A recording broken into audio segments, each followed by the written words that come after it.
Hello, hello. Do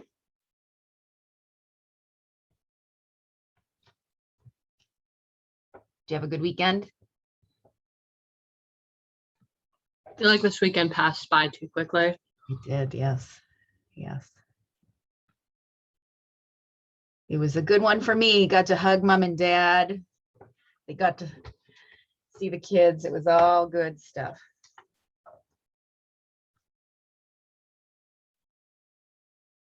Except for the Zoom on Friday.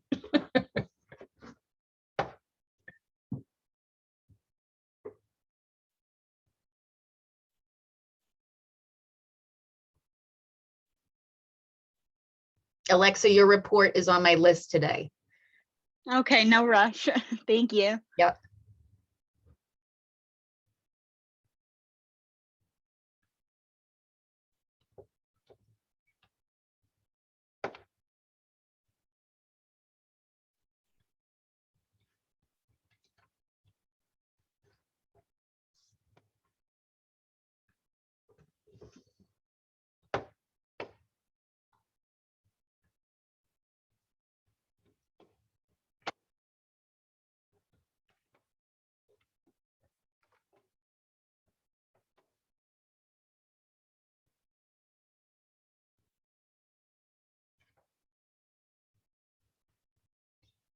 I saw the forecast. I think spring might be here to stay, although I should knock on wood because they've fooled us again in the past.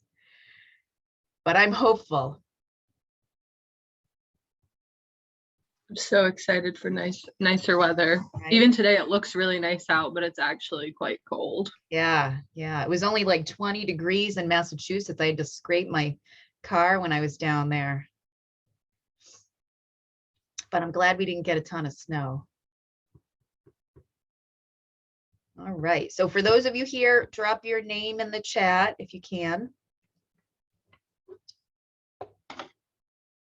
All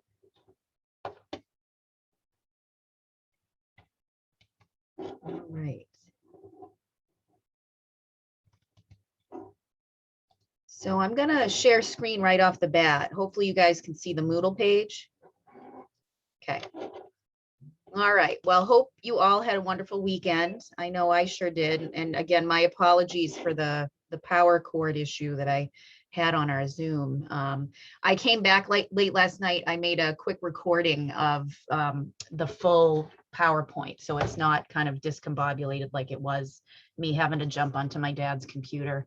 I don't know if you saw me in like 500 times enlarged, but I saw myself as 500 times enlarged. I know I had mentioned my dad is legally blind. He has been since he's been, since he was 7. So, we just are used to him having his Zoom text on. And so I thought maybe you were seeing me as giant Stay Puft Danielle marshmallow woman, because that's how I saw myself. So anyways, I made a nice recording of the last lecture that we are finishing up and posted it on our archives so you guys can watch it there. All right. Couple things I wanted to note. One being that we have a quiz coming up on Wednesday. So it's one of our 10 pointers, just a midpoint check on materials. So the content of this quiz, and I can send out an email if you want, will be from the last exam. So it will cover predation, and then it'll cover the other species interactions. So remember, that's the slideshow that has parasitism, as well as commensalism and mutualism. And then it will cover these 2 community lectures, the one that we pretty much finished up on Friday that associates with the math homework, and then succession, community dynamics, how communities change over time, which we'll be working on today. Okay, so 2 community lectures, the community math homework, as well as your other species interaction and the predation lecture. So, as you're preparing, make sure you guys kind of flip through that and definitely do the math homework. I have it up here. If you go down to the community diversity and structure, you'll see the community diversity homework. And I just graded 11 of them. There's only 11 of you that did post them. So please because there will be an example of this math on the quiz. Make sure you guys take a moment to do that. So if we click on this community diversity homework, I just, again, want to show people who haven't seen it yet. It should be fairly quick and straightforward. I've basically given you a table of community 1, a table of community 2, and all the N values, okay? Your job is to calculate the relative abundance, or the P sub I. So the first recommendation is that you always sum it up and get your total N, right? Then your P sub I is just the N of that particular, group of organisms, in this case, the chipmunks, divided by what your total would be. So 19 divided by whatever your sum was. Now, I brought this up because I want to make mention, I am really proud of those of you who are trying to build your own formulas in Excel. It makes life so much easier. However, we got to make sure that the formulas are correct. So there were a couple of people, and I maybe made some notes. If you're dividing always by the same value, in this case, like the total, right? Remember, we used to put dollar signs around it so that it always stays that way. I think a few of you might have forgotten to put the dollar signs. Okay, so your denominator in this always changed instead of remaining that sum right there. Okay, so when you go and you do that, don't forget, make sure that that's always, going to be referring you back in the denominator to your total, okay? Then you're simply taking the natural log equals the ln of that value. Then you're just going to multiply your pi times your ln pi, okay? Now, species richness was just the number of species, okay? You can very easily, and this is another thing I want to point out, you can very easily go over to your table and look at how many words, right? The species words, their names. How many do we have? 1, 2, 3, 4, 5. Species richness is a 5. Some of you reported the sum of all of your individuals. That's not species richness. That's the total N, okay? That ends up being your denominator in your relative abundance. So species richness is just count up the number of unique, species you've got, their names. That goes right there. Shannon Weiner is the negative sum. It's the negative sum of the last column. So many of you reported your H as a negative value, right? If you go back to that slide that shows you how to do the calculation, it's the negative and then that sum formula symbol, right? So it becomes a positive. Your H should be positive. So several of you got the answer correct, except you kept the negative sign on there. So make sure you go and basically take the absolute value of it, okay? Your Hmax was just the natural log of your species richness. Most of you had no problem with that. And then your evenness is just the H divided by the Hmax. Again, if you screwed it up and left the negative sign on, then you likely reported this as negative, and it's really a positive, okay? So if anybody has negative signs lingering in these answers, make sure you guys kind of omit them, right? You're taking the negative value of that, so it becomes positive. Same calculations are being done on community 2, and then on your Sorensen Community Similarity Index. The only issue I saw here for the most part was that the numerator, which is 2 times C, little c, the number of species in common, you guys forgot the 2, okay? So you went up and you said, oh, there's a chipmunk in both. Is there a red squirrel in both? No. Is there a masked shrew in both? Yes, right? You figured out which species you had common in both, but you forgot to put the 2 times that in the numerator, okay? Your denominator is you just basically take your species richness here and your species richness there and you sum them together. That was no problem, but I think people had forgotten the 2. And when you go to interpret it, if you end up with a 0.23, that's, you can say it's 23% similar. The communities are 23% similar, okay?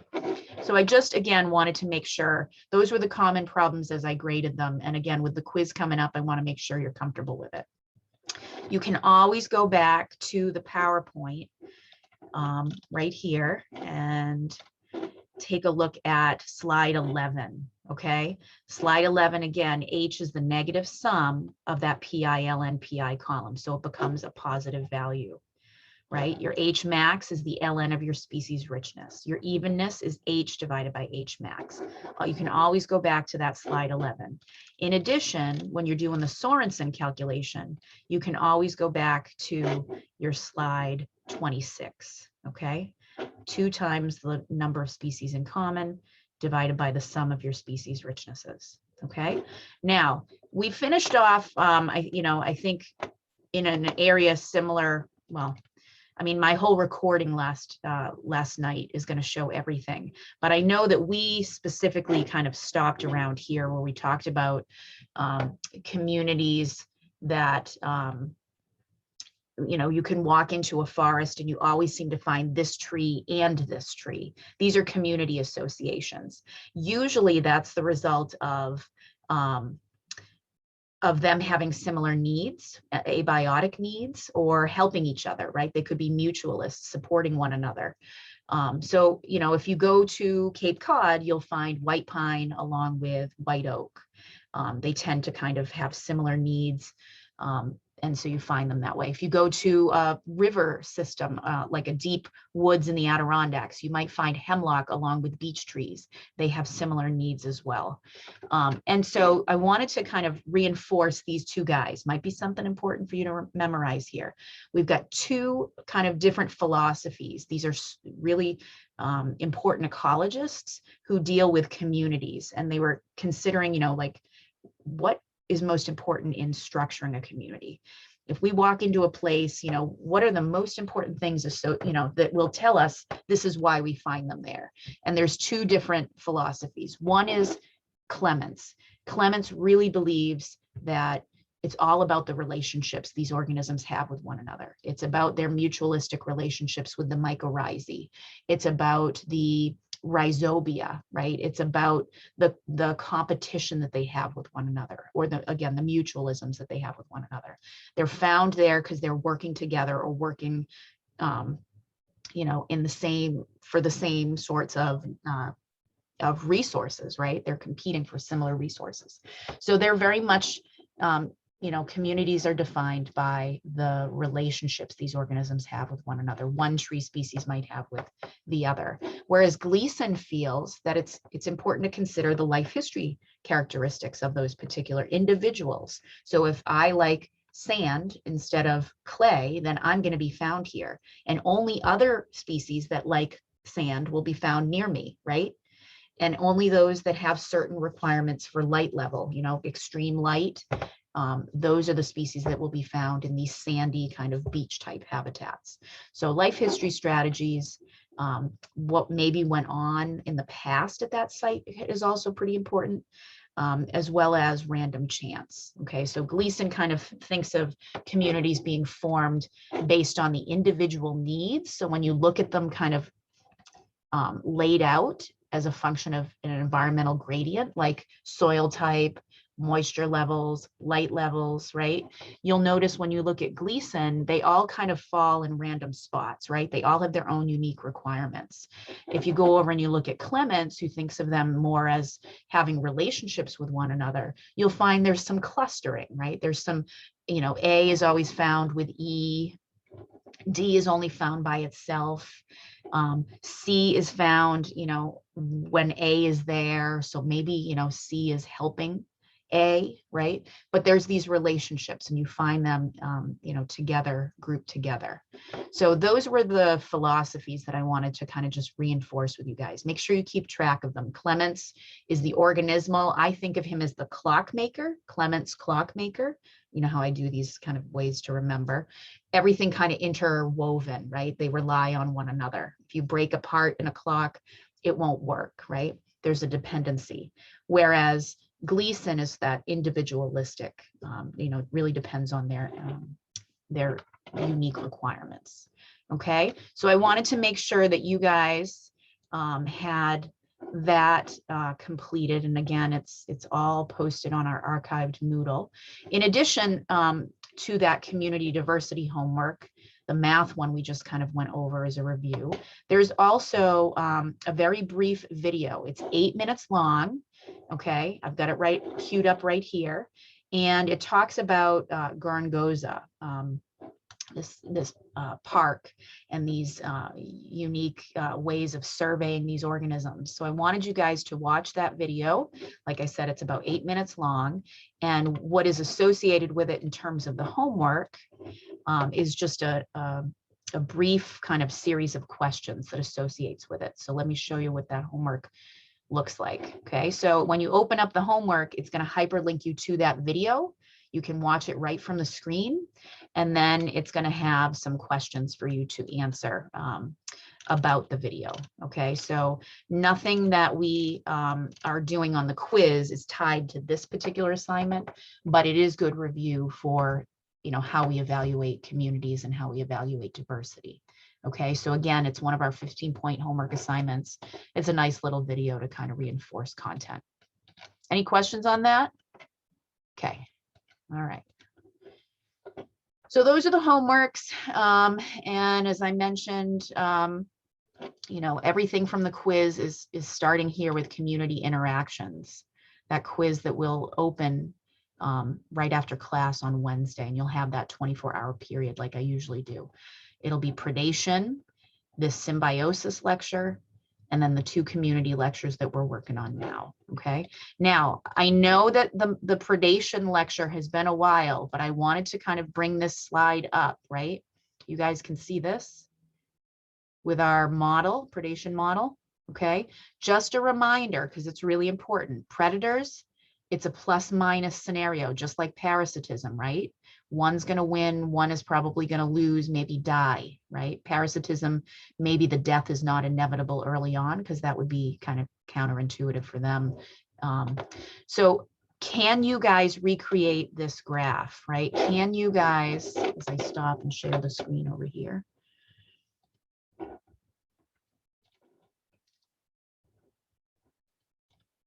can you guys interpret this, right? And I think you're seeing it projected now, maybe. I'm trying to, I'm sorry.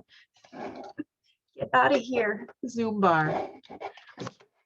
Cannot move it over to the other screen. There we go. All right. So on your y-axis, we have your predators, the predators' population size. On the y, we have the prey's population size, okay? How do they respond to one another? We have a vertical line because we know the predators are on the vertical, right? And we consider how that divides the prey, right? So on the left-hand side of that line that's running vertical, we have low prey, and on the right, we have high prey. Predators are on the vertical. They either increased going up or decreased going down, right? So if you had to draw your arrows, when predators are to the left, right, dealing with low prey, they don't have a lot of food. So their numbers, their population size should decline. That's why we've got down arrows. On the right, they're dealing with high prey. They've got lots of food. Their numbers should increase. So we've got the 2 up arrows, okay? When we go over and look at how the prey respond to the predators, prey are on the horizontal. We slap the horizontal line there. It divides the predators into low and into high. Below the line, the prey are dealing with low predators. There's, you know, less predation on them. Their numbers should increase. And because they're on the horizontal, that means going right. Okay. And above it, they're dealing with high predators. So that would mean they get consumed, right? So their numbers should decline. That means going left. When we overlap them, okay, you can see the dynamics of which, you know, how the predators respond and how the prey respond during certain periods of time in that N versus time graph. Okay, remember we talked about where these vectors meet in the middle, right? If we've got one going left and one going down, it meets in this kind of southwest direction, right? And those can kind of in an imaginary fashion be connected as a cycle, the predator-prey cycle. So I really want you guys to go back, and you know, this might be important for the test and so on, and be able to kind of recreate those quadrats. What are each of them doing in response to the level or the abundance of the other, right? And look at how that changes over time, okay? So look to these 4 quadrats that are listed right here. Look at the dynamics, how they're moving up or down, how the numbers are responding, right? In this case, yellow is prey, prey is going down. Prey goes down in this area and in this area, okay? In this situation, red is going up, so predators are increasing. So predators increase here and here. So in order for that to meet that, you know, criteria, you know, we have to see where these are located, okay? And kind of match them up accordingly. So make sure you guys can do that, and also be thinking about how did we allow predators and prey to coexist in the long term. Remember, we talked about having hiding spots, increasing the complexity of the habitat, all that kind of stuff, right? It allows predators to switch over when their prey numbers get low. It allows prey to hang on when predation rates are really high. We also talked about, predators having those unique characteristics that make them better at consuming their prey, and then how prey have those really cool adaptations to reducing predation, like crypsis, hiding, right? Grouping, going underground in burrows, having those weird tastes, right? We talked about Batesian mimicry and Mullerian mimicry and all of those sorts of things. So don't forget, as you're covering it, this model is a tricky one. So spend a little bit of time on it. Just like the math homework you just did. It shouldn't be tricky, but make sure you spend a little time on it. The other stuff is mostly a little bit of memorization, right? When we talked about parasites, were they holo or hemiparasites for plants, right? Holo was complete. Hemi is partial. When we talked about size, were they micro or macro? Were they endo or ecto, right? When we talked about mutualisms, were the mutualists, those two partners in the symbiosis, required to be together? Obligate, right? We gave some examples with the fig and the fig wasp and the yucca moth.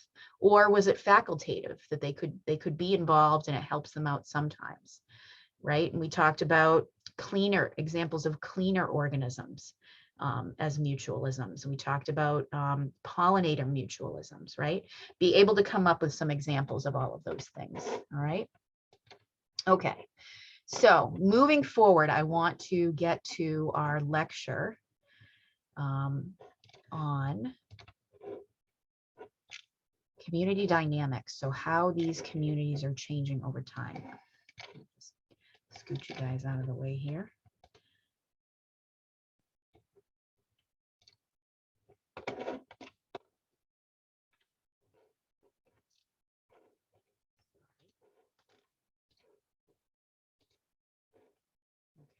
share screen.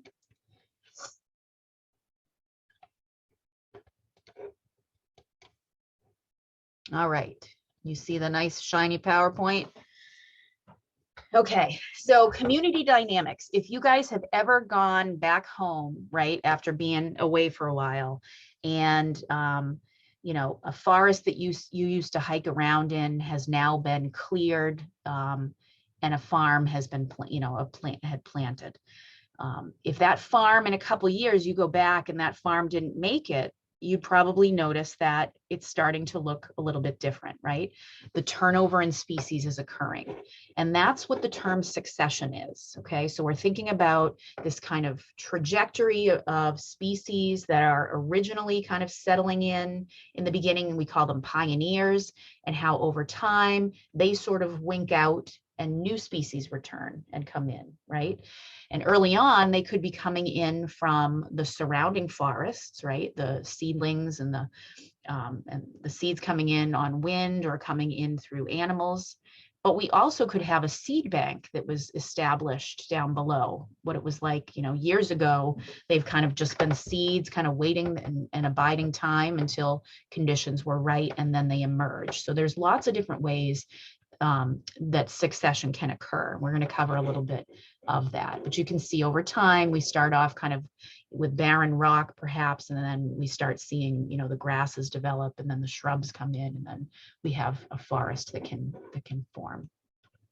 So we're going to cover terms like primary versus secondary succession. Primary is that example with the barren rock. Secondary is there was probably a community there beforehand that was cleared away, and a seed bank might remain, and surrounding woods would be around perhaps to help in seeding and starting the trajectory of that community developing again. We're going to also talk about the importance of shifting dynamics, right? And that disturbance happens a lot. We've learned about that. But disturbance isn't always bad, right? Disturbance actually can create a patchy habitat, that heterogeneity that we know is really good for biodiversity, right? If we have a monoculture, all the same thing, we're going to have fewer species. But if we can have patches where disturbance came in, like woodpeckers or a fire, or maybe we had, you know, a bit of a farm abandonment in some areas and forest was still kind of consistent nearby, we have a patchwork of habitats with a whole bunch of different seeds that have established themselves and can be sources of seed for new patches that are forming all the time. So we've got this heterogeneity, we've got maximum biodiversity. So we'll cover back biodiversity patterns as well. We're going to cover also this intermediate disturbance hypothesis, this idea that having disturbance be intense or having it be weak is not always good, but having it be moderate is maybe a really good thing for biodiversity, or having a disturbance be wide and large is maybe not so good, and having it be small is not so good, but medium is pretty good. So it's kind of the, is it Goldilocks, right? Not too hot, not too cold, just right. It's this kind of Goldilocks thing, but it's right in the middle that seems to give you the maximum. And finally, we'll finish off with this idea, kind of like the Clements Gleason. There's these theories on how communities change over time. Does that original community member, you know, those early pioneers, do they change the soil? Do they change the conditions and facilitate, meaning help the next group that comes in, right? So it could be to their demise, right? They might work them, you know, do their magic, right? You know, survive for their particular, you know, lifespan, and they've changed the soil properties and they've changed the light conditions so that new species come in and the conditions are no longer useful and suitable for them. Could it be inhibition, that we've got some strong competitors that once they get in there, nothing else can persist until those individuals die? Or do we have something like a tolerance idea, where the only time you'll find, you know, communities forming is when there's a niche that's available around them. There's just enough water, there's just enough of their nutrient needs, then we'll find them hopping into that community, okay? So how do these communities change over time? Remember, a community is a group of organisms in the same space and time. It involves plants and it involves animals. And we call this succession, how it changes over time, okay? It seems to have a trajectory. It seems to be moving in one direction. However, it can be set back by disturbance all the time, right? Even if it's small or large disturbances. You know, think about mowing the lawn or plowing, right? You're plowing the snow, you take a little bit too much of the soil from below, right, in one area, and it's kind of disturbed it to the point where you've set that spot back a little bit. What grew there before may not grow there this next season because you took too much. So there seems to be kind of an early grouping of, you know, communities, usually herbaceous, sometimes weedy plants that get in there at first. They tolerate really harsh conditions, really, you know, low nutrients, high sun, lots of wind. And then over time, you move to those more mature tree-like species that live for a longer period of time. The more competitive species when we talk about the Grimes model. Along the way, there are kind of periods of time where you can say, oh, this is the pioneer stage. We call those seral stages. So, you know, 10 years in, you might say this is the pioneer stage.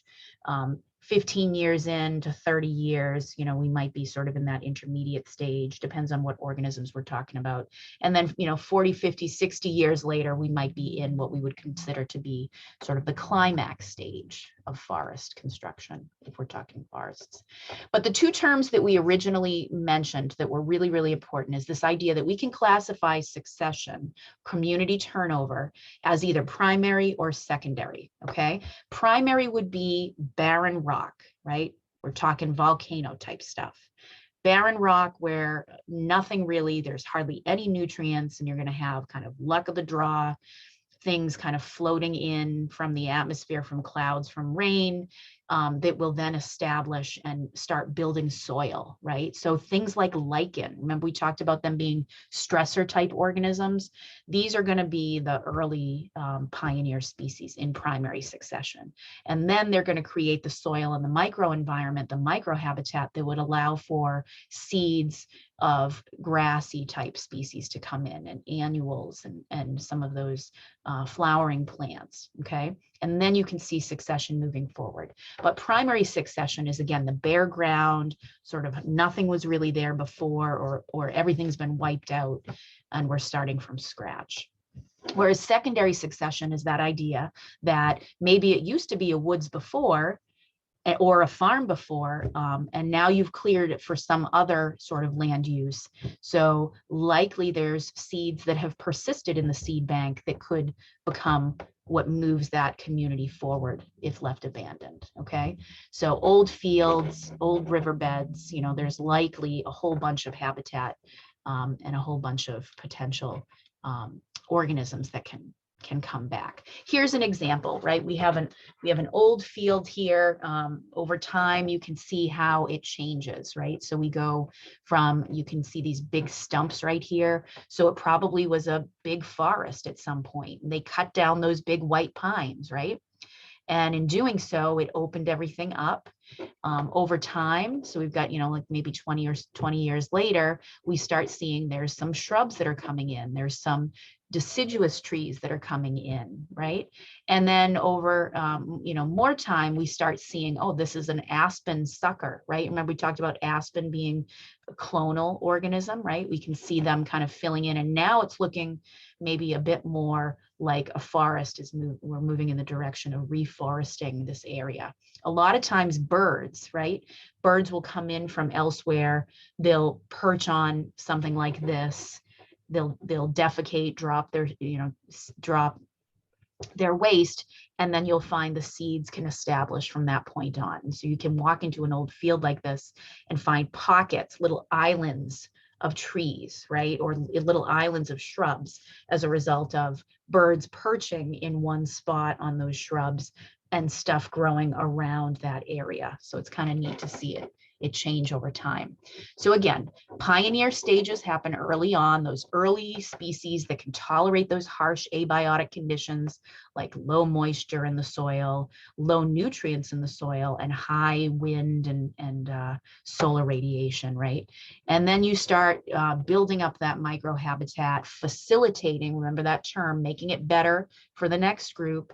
And we start bringing in more herbaceous and flowering plants, moving on to those intermediate stages where we might start seeing shrubs and trees, on to the climax stage, which is meant to be sort of self-perpetuating. They're going to live for a really, really long time.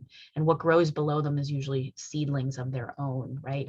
But these are like the hemlocks that we talked about in those dense kind of river type forests that we mentioned. So pioneer species, those ones that tolerate and can help move trajectory of succession forward. And then it moves from pioneer on through to the climax, which is a dominant, highly competitive kind of tree that lasts, you know, usually has a long lifespan. Okay, so it's a cycle. It's a cycle because all along the way, there can be a disturbance. There could be a really bad ice storm. There could be a fire, right? A lot of times, think Ruger Woods, people have had fires back there that have kind of knocked back little patches because they were camping. People might, you know, decide they want to develop a house in one area, right? You're, again, disturbing the soil, and it can set you back from that trajectory of moving from pioneer on up to climax. Okay, so how do we see species change over time? Here's an example in sort of a glacier type setting. So imagine you're up in Alaska. This is, again, where I did my research, right? And you might be in an area that has, you know, a river that's running through it. And what you'll tend to find is that early on, you'll find a handful of species that can tolerate those harsher abiotic conditions. Many of them, remember back to when we talked mutualisms, we talked the more stressful your environment, the more likely we would expect mutualisms to happen, right? Have a helper. that can help you deal with the fact that you don't have a lot of nitrogen in the soil. Remember, we talked about rhizobia, right? That certain plants will uptake bacteria in their roots and form a nodule. That bacteria is going to take that atmospheric nitrogen, convert it into a form that's useful for a plant, because the plants can't do that. And in turn, the plant's going to give some carbon back to that rhizobial bacteria, right? So we've got more mutualisms that occur. So notice over here, we've got red, or kind of a fuchsia color, alder.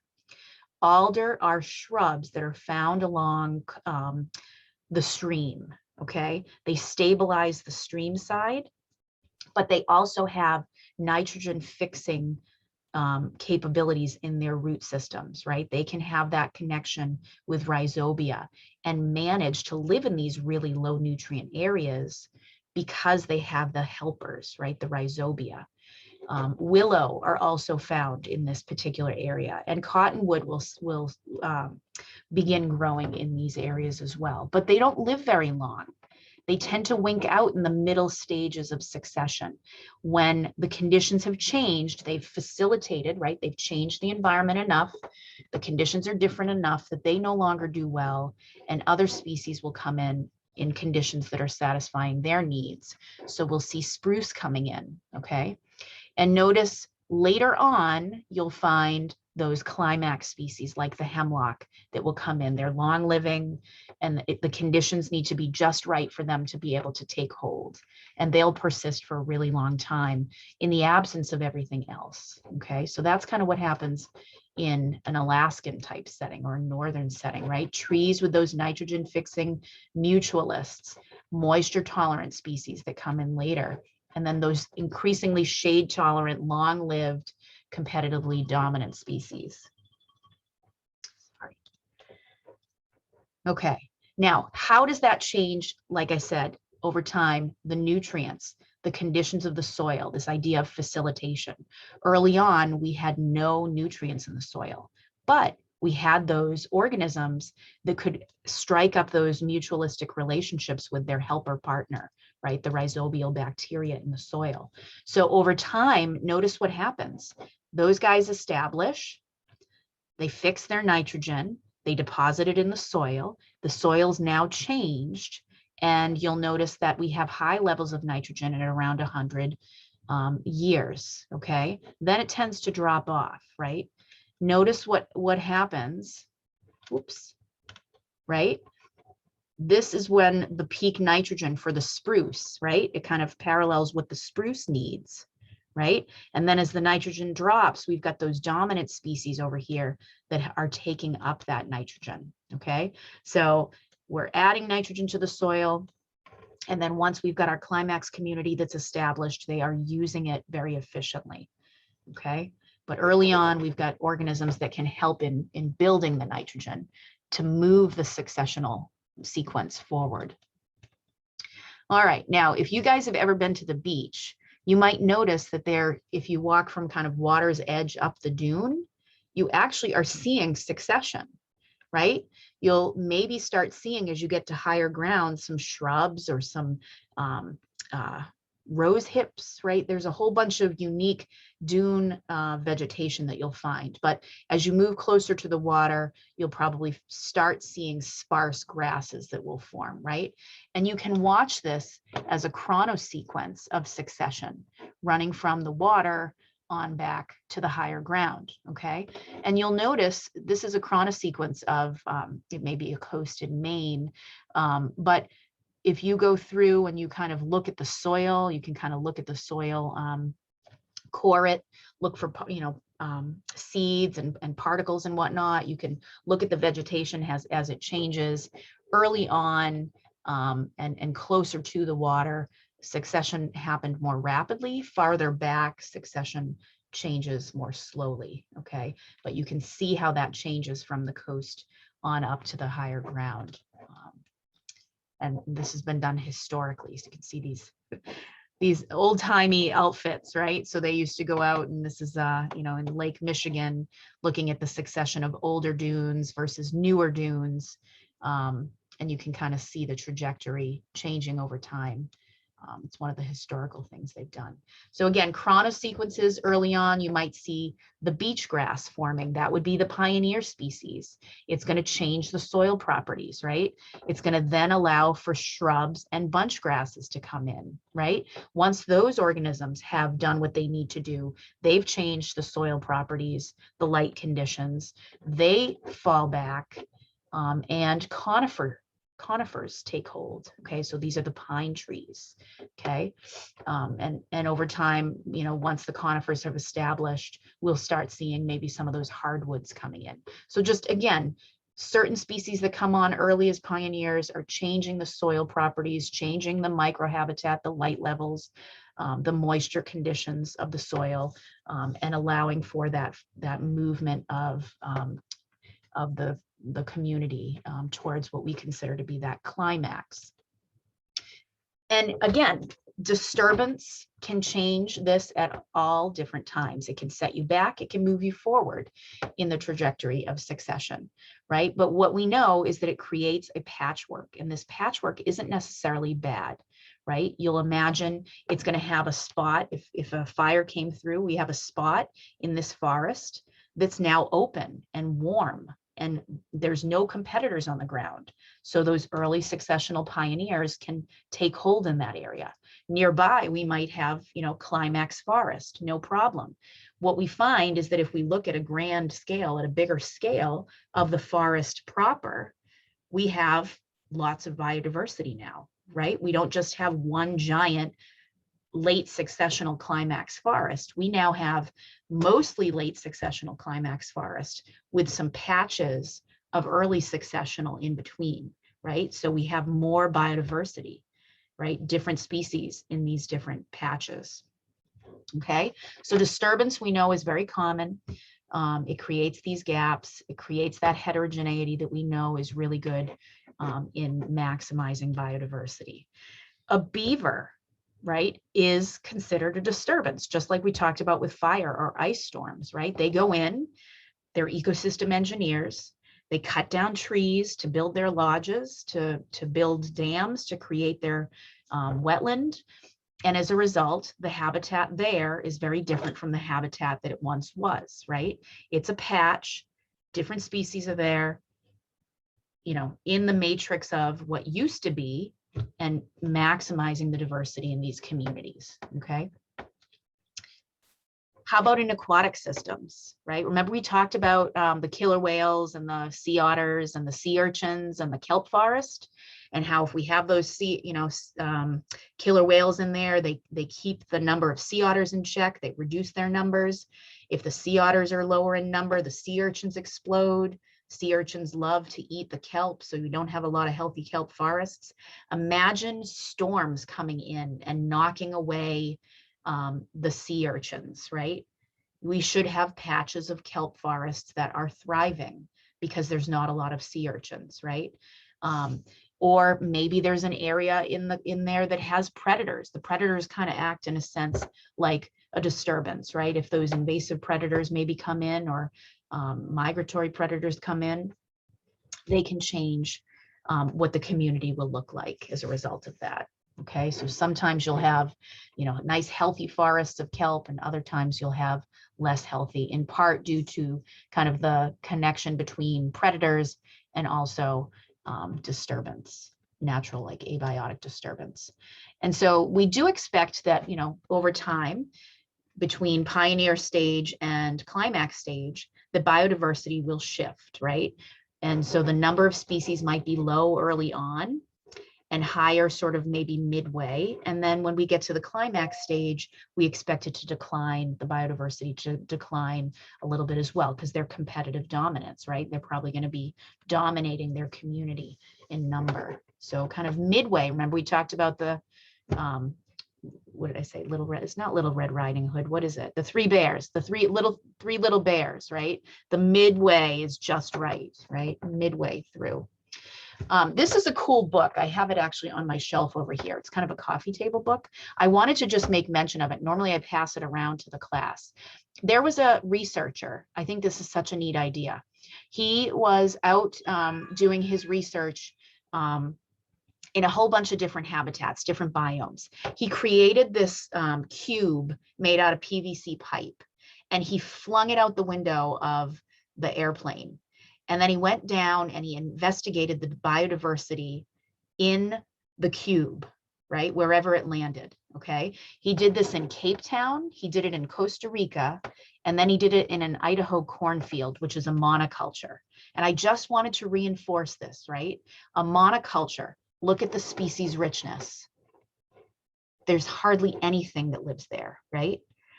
The more vertical complexity, horizontal complexity, niche availability, the greater the diversity that you'll find, right? So think about that when we consider biodiversity patterns according to the biomes we've covered, right?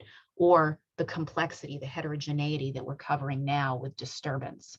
A place that hasn't been disturbed at all, that's moved all the way to the climax stage and stays that way for hundreds and hundreds of years, will probably have less diversity than one that gets disturbed from time to time and has these patches, right? So what are the life history characteristics of early successional pioneer species versus later successional climax species? Okay, they are different, but they are very similar to what we covered already in our life history characteristics. So those early successional organisms are like our rooterals, right? They are good at dispersing. They are good at tolerating harsh abiotics. They probably don't live a long time, but they probably make lots of seeds because of that reason, right? So they have high growth rates, they can tolerate the open light, they can tolerate low nutrients, they probably team up with a mutualist from time to time so that they can get by in those areas, right? But they're usually short-lived and very much kind of are selected if we're talking animals, or rooterals if we're talking plants, right? They can also be stress tolerant, right? Because the conditions are really pretty crummy in that early conditional portion of succession. Whereas later on, right, the microclimate has changed, the nutrient levels have shifted, right? Maybe there's more moisture, all is a little bit better.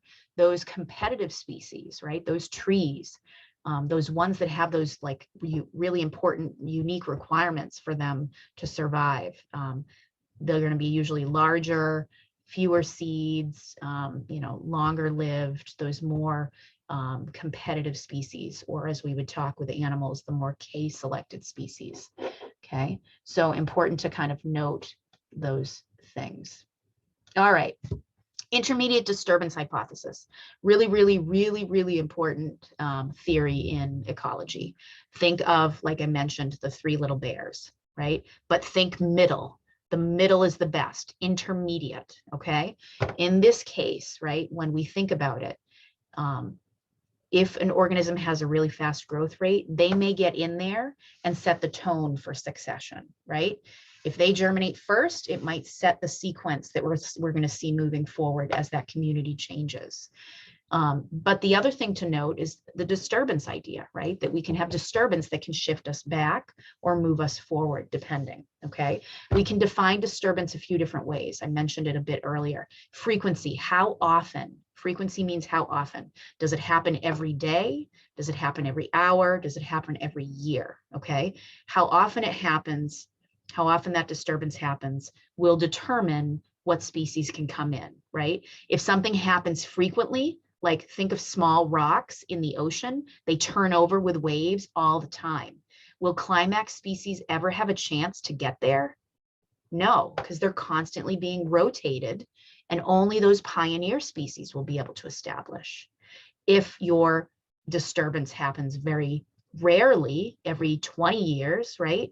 You totally could have succession go from pioneer to maybe the climax stage or getting close to the climax stage, right? But the intermediate levels allows you a mix of both pioneers and later successionals.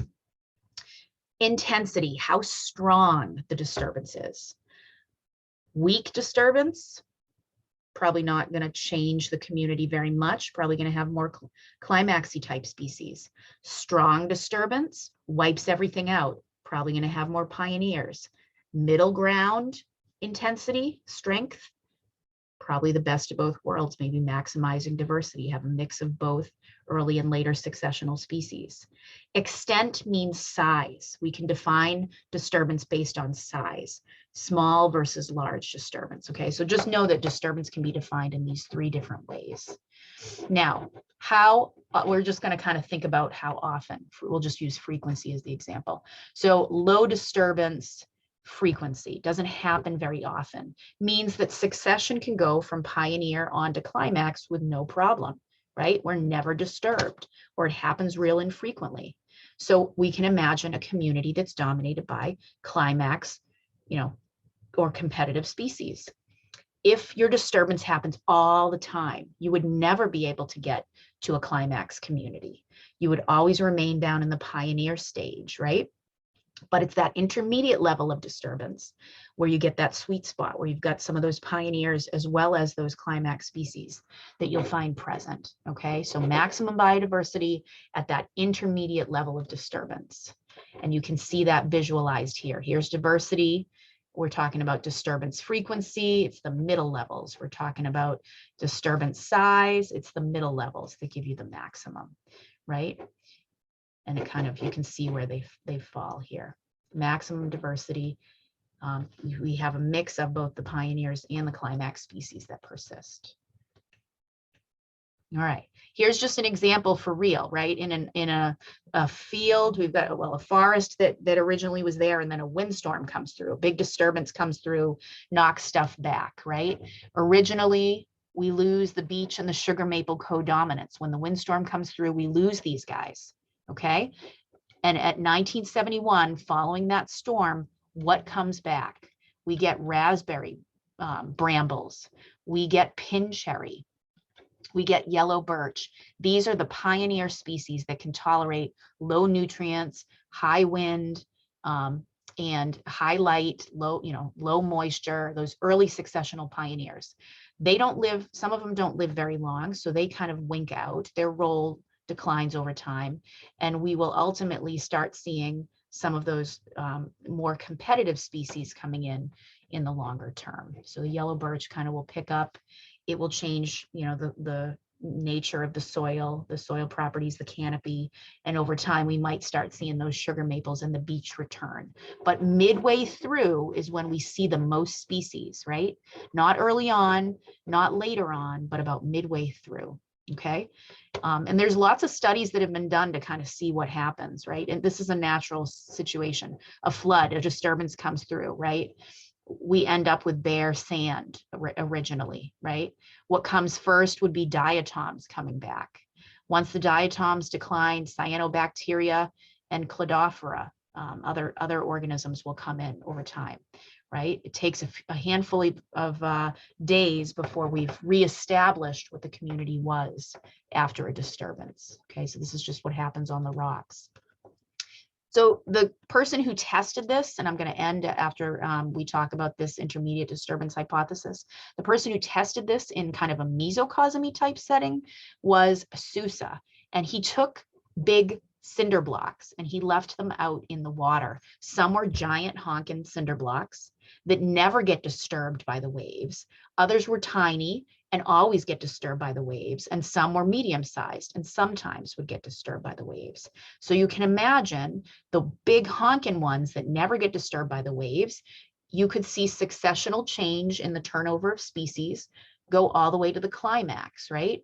And those that were tiny flipped over all the time, and only the pioneer species would be found, right? But those in the middle had a mix of early and late successional plants and algae and bacteria that would grow on them. Okay, so that intermediate level is what usually occurred. In this case, right, sea lettuce originally comes in following the disturbance. Then crabs came in and ate some of that. And over time, if we were talking climax, we'd see red algae that would come in and establish in the long term. Okay, so again, just remember those things. Small boulders move around all the time, never get to go to climax, never experience the full trajectory of succession. They always remain dominated by pioneer species. Big ones never get disturbed, always move towards that, end stage climax of succession. And then those middle ones, we see maximum diversity with a blend of both early and late successional species, greatest diversity. Okay, all right, we will pick up with that on Wednesday, and make sure you guys prepare yourself for the quiz. I'll send a reminder out if you want, so you will remind you which, PowerPoints to cover. Make sure you focus on your homework, especially the math one, the community math one. Make sure you can do that for the quiz. And this week we have lab, which is just on a Zoom. It's a spider diversity, again, reinforcement of the calculations that you're doing, but it'll be on Zoom this week. So don't forget, get your swabs so we can meet together next week. Okay. All right, I'll see you guys on Wednesday. Thank you. Bye. See you on Wednesday. See ya. Dr. Garneau, I just have Yeah. a question. Yeah, James. So, well, I guess not really a question, sorry. It's more of a, I'm not gonna be here on Friday for lecture. I meant to tell you last Friday to give you like a week in advance, Okay. but like, yeah, I have, like we're doing this like leadership summit thing for the School of Business, and it's like an all day event. So, and it starts at 10. So I just, yeah. No worries at all. I always post these on our archives. You can catch me later. Right. Okay, Thank awesome. you All for right. Well, letting me know though. yes, you're welcome. Thank right. you. Have fun. Thanks. All right, Bye. bye.